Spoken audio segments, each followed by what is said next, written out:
Friends, ചെമ്മനീർ പൂ സീരിയലിൻ്റെ ഒരു പുതുപുത്തൻ വിശേഷത്തിലേക്ക് എല്ലാവർക്കും സ്വാഗതം.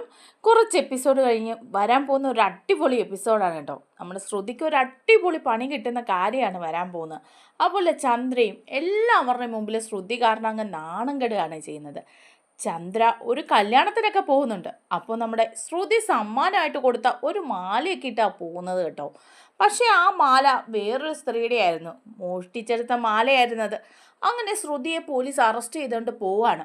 അപ്പം ചന്ദ്ര ശ്രുതിയെ നന്നായിട്ട് കുറ്റപ്പെടുത്തുന്നുണ്ട്. കാരണം ഇങ്ങനൊരവസ്ഥയിൽ അത്രയും പേരുടെ മുമ്പിൽ വെച്ച് നാണം കെടാൻ അവസരം ഉണ്ടാക്കിയത് ശ്രുതിയല്ലേ. അങ്ങനെ അവർ രണ്ടുപേരും കൂടെ ഒന്ന് ഇടയാണ് ചെയ്യുന്നത്.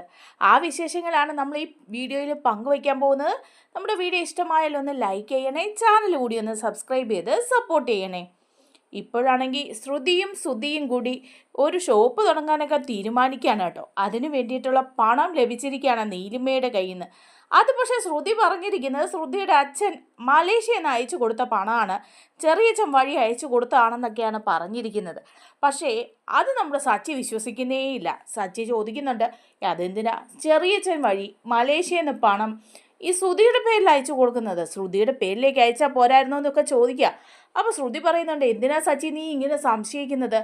അത് ഞാൻ പറഞ്ഞിട്ടാ ശ്രുതിയുടെ പേരിലേക്ക് അയച്ചു കൊടുത്തത്. ശ്രുതിക്ക് ഏതായാലും ബിസിനസ് തുടങ്ങാനായിട്ടുള്ള പണമല്ലേ, അതുപോലെ തന്നെ ഇൻകം ടാക്സിൻ്റെ ചില പ്രശ്നങ്ങളൊക്കെ വരുന്നത് കാരണം അങ്ങനെ ചെയ്തത് എന്നൊക്കെ പറയാണ്. ചന്ദ്രയപ്പം നന്നായിട്ട് ശ്രുതിയെ സപ്പോർട്ട് ചെയ്ത് പറയുക, എടാ ശ്രുതി, നീ ഇതൊന്നും ആലോചിച്ച് ടെൻഷൻ അടിക്കണ്ട.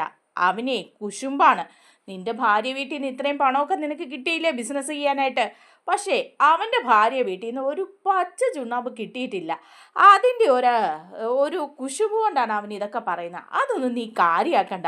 നിങ്ങൾ എന്തായാലും നല്ലൊരു ബിസിനസ് തുടങ്ങണമെന്ന് പറയണം. അങ്ങനെ നമ്മുടെ ശ്രുതിയും കൂടി ചെയ്യാൻ പോകുന്നത് ഒരു ഫർണിച്ചർ ബിസിനസ്സോ ഇലക്ട്രിക് ഷോപ്പോ ഒക്കെയാണ് കേട്ടോ. അതിൻ്റെ കൂട്ടത്തിൽ അവരൊരു സെക്കൻഡ് ഹാൻഡ് കാറും ഒക്കെ വാങ്ങിക്കുന്നുണ്ട് സ്വന്തമായിട്ട്. അങ്ങനെ അവർ അടിച്ചു പൊളിച്ച് നീങ്ങുകയാണ്. ഈ പണമൊക്കെ നമ്മുടെ രവീന്ദ്രൻ്റെ പണമാണല്ലോ. അന്ന് നീലിമ മോഷ്ടിച്ചുകൊണ്ട് കാനഡയ്ക്ക് പോയ ആ പണം അത് തിരിച്ചു കിട്ടിയിട്ടും ആരെ അറിയിച്ചിട്ടില്ല, രണ്ട് കള്ളന്മാരും കൂടി. ആ പണത്തിൻ്റെ വീതം സച്ചിക്കും അതുപോലെ ശ്രീകാന്തിനും ഒക്കെ കൊടുക്കേണ്ടതാണ്. അതൊന്നും മിണ്ടാതെ അത് കൈ വെച്ച് ഉപയോഗിക്കുകയാണ് കേട്ടോ. പക്ഷെ സച്ചി ഇതൊക്കെ ഒരു ദിവസം കണ്ടുപിടിക്കും. കാരണം സച്ചിക്ക് ഇപ്പം തന്നെ നല്ല സംശയമുണ്ട്. അതേസമയം രേവതിയുടെ അടുത്ത് ചെന്നിട്ട് ഒക്കെ ശ്രുതി പറയാണ്, എന്തിനാണ് ഈ സച്ചി ഇങ്ങനെയൊക്കെ പറയുന്നത്, അവനെന്താ ഇങ്ങനെ സംശയിക്കാൻ കാരണം എന്നൊക്കെ ചോദിക്കുമ്പം രേവതി അതിന് നല്ല മറുപടി കൊടുക്കുക. അതുപോലെ തന്നെ രേവതി സച്ചിയോട് പറയുന്നുണ്ട്, മറ്റുള്ളവരുടെ കാര്യങ്ങളിലൊന്നും ഇങ്ങനെ ഇടപെടാൻ പോകണ്ട, നമുക്ക് നമ്മുടെ കാര്യം മാത്രം നോക്കി ജീവിച്ചാൽ പോരെ, എന്തിനാ അവരോടൊക്കെ വഴക്ക് പിടിക്കാൻ പോകുന്നത് എന്നൊക്കെ സച്ചിയോട് ചോദിക്കുന്നുണ്ട്. അതേസമയം അതിനൊക്കെ ശേഷം ഒരു ദിവസമാണ് നമ്മുടെ ചന്ദ്രമതി ഭാമയും കൂടി ഒരു കല്യാണത്തിന് പോവാണ്. അങ്ങനെ ആ കല്യാണ സ്ഥലത്ത് വെച്ചിട്ട് ഭാമ ആകെപ്പാടെ നാണം കെടുകയും നമ്മുടെ ശ്രുതിയെ പോലീസ് അറസ്റ്റ് ചെയ്തിട്ട് പോവുകയൊക്കെ ചെയ്യുന്നുണ്ട് കേട്ടോ. അങ്ങനെ നല്ല അണിഞ്ഞൊരുങ്ങിയാണ് കേട്ടോ പോകുന്നത്. അതിനൊക്കെ മുമ്പ് നമ്മുടെ ശ്രുതി ഒരു മാല സമ്മാനിക്കുന്നുണ്ട് ചന്ദ്രയ്ക്ക്. കാരണം തൽക്കാലം ഒന്ന് പിടിച്ചു നിർത്താൻ വേണ്ടിയിട്ടാണ് കേട്ടോ. എങ്ങനെയാണെന്ന് വെച്ചാൽ ചന്ദ്ര പറയുന്നുണ്ട്, നീ വലിയ മലേഷ്യക്കാരിയാണെന്നും നിൻ്റെ അച്ഛൻ മലേഷ്യയിലാണെന്നും ഒക്കെ പറയുന്നുണ്ട്. എന്നിട്ട് ഒരു സമ്മാനങ്ങളും എനിക്ക് കൊണ്ട് തന്ന് കാണുന്നില്ല. എല്ലാവരും കൊണ്ടുവന്ന് സ്വർണം കെട്ടുകണക്കിനാണ് കൊടുക്കുന്നത്. ഇവിടെ എനിക്കൊരു മാല പോലും കൊണ്ട് തന്നിട്ടില്ല നിങ്ങളാരും എന്നൊക്കെ ഇങ്ങനെ പറഞ്ഞ് ചന്ദ്ര വല്ലാതെ ശ്രുതിയെ അങ്ങ് താഴ്ത്തിക്കെട്ടാൻ തുടങ്ങുമ്പം ഒന്ന് പിടിച്ചു നിൽക്കാൻ വേണ്ടിയിട്ട് ശ്രുതി ഒരു പണി ചെയ്യുന്നുണ്ട് കേട്ടോ. എങ്ങനെയെങ്കിലും ഇവർക്കൊരു മാല കൊണ്ട് കൊടുത്ത് എങ്ങനെയെങ്കിലും ഒതുക്കണമല്ലോ എന്നൊക്കെ വിചാരിച്ചിട്ട് ശ്രുതി നമ്മുടെ ആൻ്റണിയുടെ അടുത്താണ് പോകുന്നത് കേട്ടോ. ആൻ്റണിയാണ് തരികിടയുടെ രാജാവാണല്ലോ. അങ്ങനെ ആൻ്റണിയും ശ്രുതിയും തമ്മിൽ നല്ല കണക്ഷനും നേരത്തെ തന്നെ നല്ല ബന്ധമൊക്കെ ഉണ്ട്. അങ്ങനെ ശ്രുതി അത് കല്യാണിയാണെന്നുള്ള സത്യമൊക്കെ നമ്മുടെ ആൻ്റണിക്ക് അറിയാം കേട്ടോ. ശ്രുതിയെക്കുറിച്ചുള്ള പൂർവ്വകാല ചരിത്രം മുഴുവൻ ആൻ്റണിക്ക് അറിയാം. അങ്ങനെ ആൻ്റണിയും ശ്രുതിയും കൂടെ ഒത്തുകൊണ്ടാണ് ഈ പണിയൊക്കെ ചെയ്യുന്നത്. അങ്ങനെ ആൻ്റണിയോട് ചെന്നിട്ട് ശ്രുതി പറയുന്നുണ്ട് കേട്ടോ, എൻ്റെ അമ്മായിയമ്മയ്ക്ക് ഒരു മാല വേണമെന്ന് പറയുന്നുണ്ട്. അവർക്കൊരു മാല കൊണ്ട് കൊടുക്കുകയാണെങ്കിൽ പിന്നെ ആ കാര്യങ്ങളൊക്കെ കുറച്ച് നാളത്തേക്ക് നമുക്കങ്ങ് പിടിച്ചു നിൽക്കാം എന്ന് പറയുകയാണ്. അപ്പോൾ ആൻ്റണി പറയുന്നുണ്ട്, അത്രയേ ഉള്ളോ, നിനക്കൊരു മാല ഞാൻ തന്നാലോ എന്ന് പറയുമ്പം ഉടനെ തന്നെ ശ്രുതി പറയുക, പിന്നെ മാല വാങ്ങാനായിട്ട് പറ്റിയ സമയമാണ്, എൻ്റെ കയ്യിൽ അതിന് മാത്രം പണമൊന്നുമില്ല, സ്വർണത്തിനൊക്കെ ഇപ്പം എന്താ വിലയെന്നറിയില്ലേ എന്ന് ചോദിക്കുക. അപ്പോൾ ആൻ്റണി പറയുന്നുണ്ട്, എൻ്റെ കയ്യിൽ ഒരു സാധനമുണ്ട്, ഒരു അടിപൊളി ആൻറ്റിക് പീസാണ്, ഒരു നല്ല മാല, അത് നിൻ്റെ അമ്മായിമ്മയ്ക്ക് കൊടുത്താൽ മതി, നല്ല ഒരു ഡിസൈനാന്ന് പറയാണ്. അപ്പോൾ ശ്രുതി ചോദിക്കുക അത് സ്വർണം തന്നെയാണോ എന്ന് ആൻ്റണിയോട് ചോദിക്കും. അപ്പോൾ ആൻ്റണി പറയുന്നുണ്ട് അതൊക്കെ സ്വർണം തന്നെയാണ്, അത് വേറൊരാൾ വഴി എൻ്റെ കൈ വന്നതാ. നമ്മുടെ കൂട്ടത്തിലുള്ള അവനുണ്ടല്ലോ, അവൻ മോഷ്ടിച്ചോണ്ട് വന്ന മാലയത്. ആ മോഷ്ടിച്ച മുതലായതുകൊണ്ട് തന്നെ അവന് സ്വർണ്ണക്കടയിലൊന്നും കൊണ്ട് വിൽക്കാൻ പേടിയായിട്ട് അവൻ എൻ്റെ അടുത്ത് കൊണ്ടുവന്നിരുന്നു. നല്ല വിലയുള്ള മാലയെ, എങ്ങനെ പോയാലും 5 ലക്ഷം രൂപ മതിക്കുന്ന മാലയത്. അത് ഞാൻ 1 ലക്ഷം കൊടുത്ത് അവനോട് അതങ്ങ് വാങ്ങി എന്ന് പറയാണ്. അപ്പോഴേക്കും നമ്മുടെ ശ്രുതി ചോദിക്കുന്നുണ്ട് 1 ലക്ഷം രൂപയോ? അപ്പം ഞാൻ 1 ലക്ഷം രൂപ തരണം ആൻ്റണിക്കല്ലേ? നീ 1 ലക്ഷം രൂപ തന്നിട്ട് ആ മാല കൊണ്ടുപോക്കൂ? 5 ലക്ഷം വില മതിക്കുന്ന മാലയാ ഇന്നത്തെ വിലയ്ക്ക്, അറിയോ നിനക്ക്? ഇതിപ്പം കട്ട മുതലായതുകൊണ്ടാണ്. പിന്നെ നിന്റെ അമ്മായിയമ്മയുടെ കൈ കിട്ടി അത് കട്ടതാണോ മോഷ്ടിച്ചാണോ എന്ന് ആരാ അറിയുന്നത്? കുറ്റം പറയാൻ പറ്റില്ല കേട്ടോ, നല്ല ഒന്നാം തരം ഡിസൈനാണ്. അങ്ങനെ ഒറ്റൊരു പീസേ കാണുള്ളൂ എന്നൊക്കെ പറയുക. അപ്പോൾ ശ്രുതി പറയുന്നുണ്ട് എന്നാൽ ശരി 1 ലക്ഷം രൂപയ്ക്ക് കിട്ടുമല്ലോ, കണ്ടാൽ നല്ല മതിപ്പൊക്കെ ഉള്ളതല്ലേ, അതിങ്ങ് തന്നേരെ, തൽക്കാലം അത് കൊണ്ട് കൊടുത്ത് അവരെ ഒന്ന് ഒതുക്കാം എന്നൊക്കെ പറഞ്ഞ് ആൻ്റണിയോടാണ് കേട്ടോ ഈ മാല വാങ്ങുന്നത്. അങ്ങനെ ആൻ്റണിയോട് ഈ മാല കൊണ്ട് നേരത്തെ തന്നെ ചന്ദ്രമതിക്ക് കൊടുത്തിട്ടുണ്ടായിരുന്നു. അങ്ങനെ ചന്ദ്രമതിയുടെ കയ്യിൽ ആ മാലയുണ്ട്. അപ്പോൾ ഈ കല്യാണത്തിന് പോകാൻ വേണ്ടി ഒരുങ്ങുന്ന സമയത്ത് ചന്ദ്രമതി ആലോചിക്കുക, നല്ലൊരു ഡിസൈനുള്ള മാല ഈ സാരിക്ക് ചേരുന്ന എങ്ങനെയെങ്കിലും കൊടുക്കണമല്ലോ. അപ്പോൾ പിന്നെ ശ്രുതി തന്ന ആ മാല അലമാരിയിൽ ഇരിപ്പുണ്ട്. കുറച്ച് നാളായാലും അവളത് കൊണ്ട് തന്നിട്ട് ഇതുവരെ ഞാനതൊന്നും ഇട്ടു നോക്കിയില്ല. അല്ല, അതിടാനൊരു അവസരം കിട്ടിയില്ലെന്ന് പറയാം. എന്തായാലും ഇന്ന് കല്യാണത്തിന് പോവാം, ആ മാല ഇട്ടുകൊണ്ട് പോവാം, ഭാമയൊക്കെ ഒന്ന് കാണട്ടെ എന്ന് പറഞ്ഞ് ചന്ദ്രമതി ആ മാലയൊക്കെ എടുത്തിട്ടാണ് ഒരുങ്ങി പോകുന്നത്. അങ്ങനെ ഭാമയും ചന്ദ്രമതിയും കൂടെ കല്യാണ വീട്ടിലെത്തുകയാണ്. അപ്പം കല്യാണ വീട്ടിലെത്തുമ്പോഴും ഭാമ ചോദിക്കുന്നുണ്ട് ഇത് കൊള്ളാവല്ലോ ചന്ദ്രമതി, നല്ല മാലയാണല്ലോ, ഇതെവിടുന്ന നിനക്ക്? ഇതുപോലൊരു ഡിസൈൻ ഞാൻ എങ്ങും കണ്ടിട്ടില്ല, നല്ല രസമുണ്ട് എന്നൊക്കെ പറയണം. അപ്പം ചന്ദ്രമതി പറയുന്നുണ്ട് ഇതെൻ്റെ മരുമോള് എനിക്ക് വാങ്ങി തന്ന ശ്രുതി, അവളുടെ അച്ഛൻ മലേഷ്യയിൽ നിന്ന് കൊണ്ടുവന്ന മാല ഇത് എന്നൊക്കെ പറഞ്ഞ് ഭയങ്കര അഹങ്കാരത്തോടെ ആ മാല ഇങ്ങനെ പിടിച്ച് എടുത്തൊക്കെ പുറത്തിട്ട് ഇങ്ങനെ നിൽക്കുകയാണ് കേട്ടോ. അപ്പോൾ ആ കല്യാണ സ്ഥലത്ത് വേറൊരു പെൺകുട്ടി ഇത് കാണുകയാണ്. അവരുടെ മാലയാണ് കേട്ടോ, ആ സ്ത്രീയുടെ മാലയാണിത്. അവർ ഈ മാല കാണുമ്പോഴേ അവർ മനസ്സിൽ വിചാരിക്കുകയാണ് ഇത് എൻ്റെ മാലയാണല്ലോ, ഇത് എൻ്റെ നഷ്ടപ്പെട്ടു പോയ മാലയാണ്, ആരോ മോഷ്ടിച്ചുകൊണ്ടന്ന് പോയ ആ മാല, അതെങ്ങനെ ഇവരുടെ കഴുത്തിൽ വന്നു? അതെ, അത് തന്നെയാണ്, ഈ ഡിസൈൻ ഞാൻ പ്രത്യേകം പറഞ്ഞു കൊടുത്ത് പണിയിപ്പിച്ച, അതുകൊണ്ട് ഇതുപോലെ വേറൊന്നും ഉണ്ടാവാൻ സാധ്യതയില്ല, അത് തന്നെയാണ് എന്നൊക്കെ പറഞ്ഞ് ആ മാലയിലേക്ക് അവരിങ്ങനെ സൂക്ഷിച്ച് നോക്കുകയാണ്. അപ്പം നമ്മുടെ ചന്ദ്രമതി വിചാരിക്കുന്ന ആ മാലയുടെ ഭംഗി കണ്ടിട്ട് ഇങ്ങനെ നോക്കുകയെന്ന് വെച്ച് വലിയ ഗമയ്ക്ക് എടുത്ത് പുറത്തൊക്കെ ഇട്ട് ഇങ്ങനെ ഞെളിഞ്ഞ് നിൽക്കുന്നൊക്കെ ഉണ്ട്.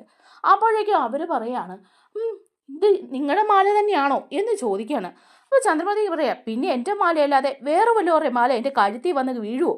അപ്പോൾ അവർ പറയാണ് ഇത് എൻ്റെ മാലയാണല്ലോ, എൻ്റെ മാല മോഷ്ടിച്ചുകൊണ്ട് പോയതാ ആരോ, ആ മാല തന്നെ ഇത്, ഇതിൻ്റെ ഡിസൈൻ കാണുമ്പോൾ എനിക്കറിയാം. അപ്പോൾ ചന്ദ്രമതി പറയാം മോഷ്ടിച്ച മാലയൊന്നും അല്ല ഇത്, ഇതെൻ്റെ മരുമോൾ എനിക്ക് തന്ന മാലയാണ്, അവളുടെ അച്ഛൻ മലേഷ്യയിൽ നിന്ന് കൊണ്ടുവന്ന മാലയാണ് ഇത്, അത് നിങ്ങൾക്കറിയോ? അപ്പോൾ അവർ പറയാം പിന്നെ മലേഷ്യയിൽ നിന്ന്, ഇത് എൻ്റെ മാല തന്നെയാണ്, ഇത് കാണുമ്പോൾ എനിക്കറിയാം ഇത് എൻ്റെ മാലയാന്ന്, ഈ ഡിസൈൻ ഞാൻ പറഞ്ഞു കൊടുത്ത് ചെയ്യിപ്പിച്ചതാണ്, നിങ്ങൾ കള്ളത്തരം പറയരുത്, മാല മോഷ്ടിച്ച് കഴുത്തിലിട്ടിട്ട് കളി നുണ പറയുന്നു. അപ്പോൾ ചന്ദ്രമതി പറയാം നിങ്ങൾ എന്താ എന്നെ വിളിച്ച് കള്ളിന്നോ? ഇതെൻ്റെ മരുമോള് കൊടുത്ത് തന്നാന്ന് പറഞ്ഞില്ലേ, മരുമോള് കൊടുത്ത് തന്നതൊന്നുമല്ല, ഇത് നിങ്ങൾ മോഷ്ടിച്ച മാലയാണ്, എൻ്റെ മാല തിരിച്ചു തന്നോ, ഇല്ലെങ്കിൽ ഇപ്പം ഞാൻ പോലീസിനെ വിളിക്കും. അപ്പോൾ എല്ലാവരും കല്യാണത്തിന് വന്ന് കൂടി നിൽക്കുന്നവരെല്ലാം ആകെപ്പാടെ പ്രശ്നമാക്കുവാണ്. എന്താന്നൊക്കെ പറഞ്ഞ് കൂടുമ്പോൾ ചന്ദ്രമതി അങ്ങ് നാണപങ്കിടുക. അപ്പോൾ ഭാമ പറയുന്നുണ്ട് ചന്ദ്രേ എന്താ ഇത്, ഈ മാല നിനക്ക് എവിടെ നിന്ന് കിട്ടിയതാ? മോഷ്ടിച്ചതാണെന്ന് എല്ലാവരും പറയുന്നു, എല്ലാവരും നോക്കുന്നു, നീ കണ്ടില്ലേ? മോഷ്ടിച്ചാണെങ്കിൽ അതങ്ങ് തിരിച്ചു കൊടുത്തേരെ. എൻ്റെ ഭാമേ നീ പറയുന്നത്, ഇത് ശ്രുതിമോൾ എനിക്ക് കൊടുത്തന്ന മാലയല്ലേ? ഭാമ മനസ്സിൽ വിചാരിക്കുകയാണ് ദൈവമേ ഇവളുടെ മരുമോള് കൊള്ളാലോ, എല്ലാം കള്ളികളാണല്ലോ, ശ്രുതി എവിടുന്നോ കട്ടുകൊണ്ടുവന്നാന്ന് തോന്നുന്നു, അതിട്ട് ഞെളിഞ്ഞു നിൽക്കുന്ന കണ്ടില്ലേ എന്നൊക്കെ ഭാമയും വിചാരിക്കുകയാണ് കേട്ടോ.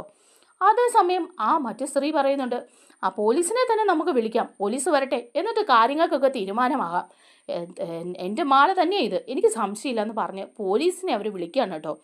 അപ്പോൾ പോലീസിനെ വിളിക്കുമ്പോൾ ചന്ദ്ര പറയുന്നുണ്ട് ആ വിളിക്ക് പോലീസിനെ വിളിക്ക്, പോലീസ് വരട്ടെ, കാര്യങ്ങൾക്കൊക്കെ തീരുമാനം ഉണ്ടാക്കാം. അങ്ങനെ പോലീസ് വരികയാണ് കേട്ടോ. പോലീസ് വന്നു കഴിയുമ്പോൾ ചന്ദ്രയോട് ചോദിക്കുന്നുണ്ട് ഈ മാല നിങ്ങൾക്ക് എവിടെ നിന്ന് കിട്ടിയതാ? എൻ്റെ മരുമോള് ശ്രുതി കൊണ്ടു തന്ന മാലയാണിത്, അത് ഇവരുടെ ഞാൻ മോഷ്ടിച്ചാണെന്നാണ് പറയുന്നത്. അഹങ്കാരം, മറ്റുള്ളവർ അണിഞ്ഞൊരുങ്ങി നടക്കുന്ന കാണുമ്പോൾ ഓരോ കള്ളികൾ ഇങ്ങനെ ഇറങ്ങിക്കോളും. അപ്പോൾ മറ്റവർ പറയുന്നുണ്ട് കേട്ടോ ഇല്ല ഇത് എൻ്റെ മാല തന്നെയാണ് സാർ, അന്ന് വാങ്ങിച്ച് പരിശോധിച്ച് നോക്ക്, അത് ഉണ്ടാക്കിയ സ്ഥലവും ഒക്കെ ഞാൻ പറഞ്ഞു തരാം എന്ന് പറയാണ്. ഇതിനു വേണ്ടി ഞാൻ അന്ന് കേസ് ഫയൽ ചെയ്തായിരുന്നു, മാലമോഷണം പോയതിൻ്റെ, അത് സാറിൻ്റെ കയ്യിലുണ്ടായിരിക്കും, മാലയുടെ ഫോട്ടോസും ഒക്കെ ഞാൻ തന്നിട്ടുണ്ടായിരുന്നു എന്ന് പറയുമ്പം SI ഫോണിലൊക്കെ നോക്കുന്നുണ്ട്. നോക്കിയിട്ട് ആ മാലയുടെ ഡിസൈനൊക്കെ കാണുമ്പോൾ പറയാണ്, ആ ശരിയാണല്ലോ, ആ മാല തന്നെയാണല്ലോ ഇതെങ്ങനെ നിങ്ങൾക്ക് കിട്ടി, സത്യം പറ.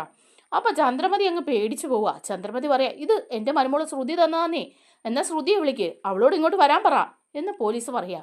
അപ്പോൾ ചന്ദ്രമതി ശ്രുതിയെ വിളിച്ചിട്ട് പറയാം, മോളെ ശ്രുതി, നീ ഇങ്ങോട്ട് വന്നേ, ഞാൻ ഈ വിവാഹ വീട്ടില. എന്താമേ, എന്തിനാ ഇപ്പം ഞാൻ അങ്ങോട്ട് വരുന്നത്? ഞാനിവിടെ പാർലറിൽ കുറച്ച് തിരക്കില്ല, അതൊന്നും പറഞ്ഞാൽ പറ്റില്ല. നീ ഇപ്പം ഇങ്ങോട്ട് വാ. നീ തന്ന മാല മോഷ്ടിച്ചതാണെന്ന് പറഞ്ഞ് ഇവിടെ പോലീസ് എന്നെ ക്വസ്റ്റ്യൻ ചെയ്തുകൊണ്ടിരിക്കുക.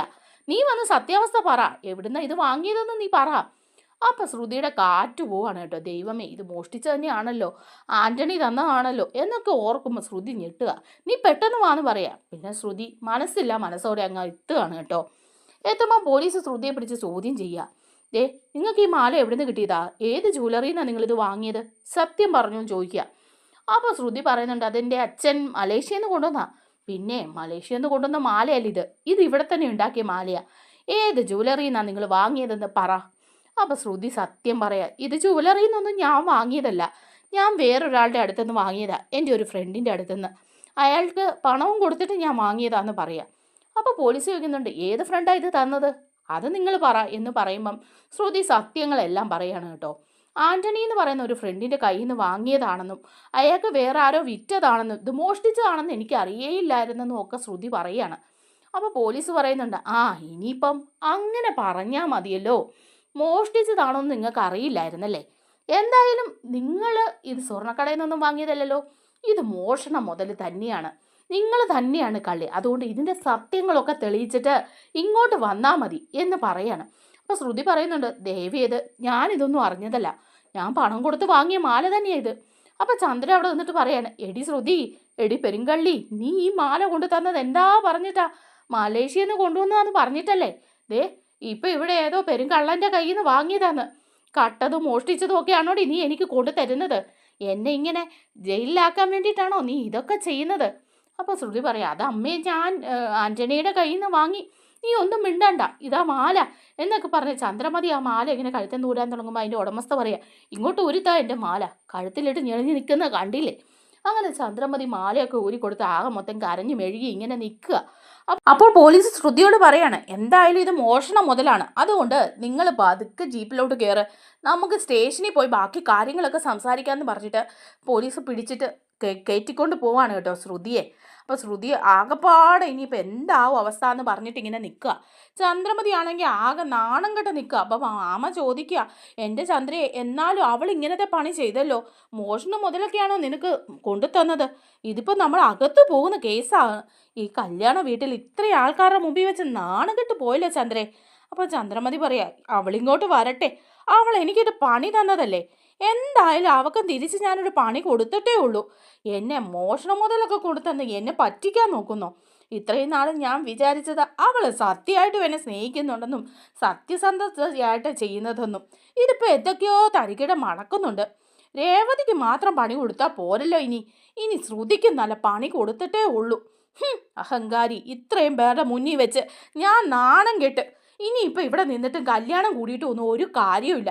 വാ ഭാമേ, നമുക്ക് തിരിച്ച് വീട്ടിലേക്ക് പോകാം എന്നും പറഞ്ഞ് ആകെ മൊത്തം വിഷമിച്ച് നാണം കെട്ട് നാറി ചന്ദ്ര പോവാണ് കേട്ടോ.